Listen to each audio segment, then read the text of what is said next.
So, Emmanuel, how are you? How are things in Bordeaux at Chateau Toussaint?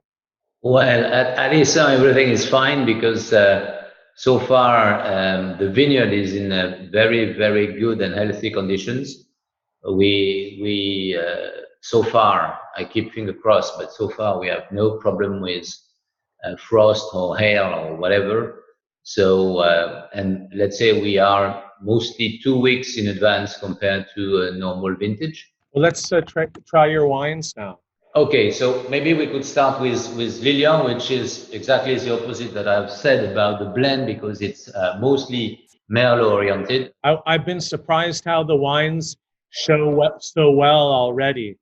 You taste them and you're almost, wow, they're all, you could almost drink them. They're so balanced, harmonious.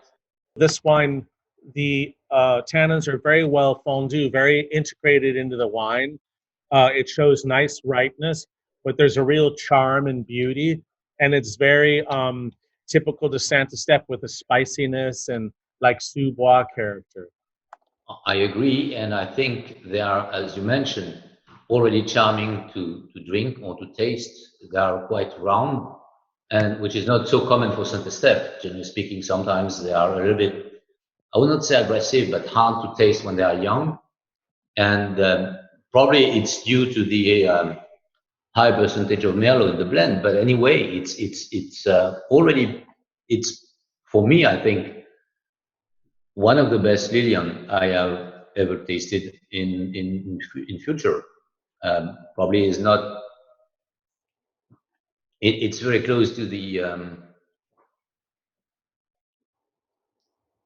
It's close, but probably better, even better than the 14 ones for Lilian, because as you probably know, Jackie Lorenzetti has bought a few, like in 2018, he has already bought a few more hectares in Saint-Estèphe, including Chateau Cruse and the part of Tour de Pez. So it helps probably also to add a kind of more balance to the wine. Tell me, what was it like doing the blend or assemblage of the 2019? Was it difficult?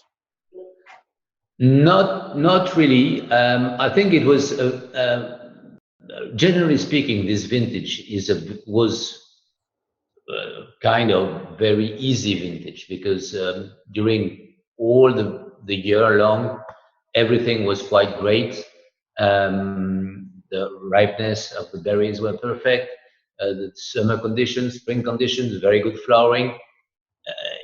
It's a little bit quite not really decent, if I may say, because we were extremely lucky up until the harvest. The harvests were great, in a very good condition too, and since the beginning we could have seen that it's going to be a very good vintage. For the Medoc, it's mostly, I would say, Cabernet style vintage, and you will see it in the blend of the different wines, probably. The blending session was quite easy.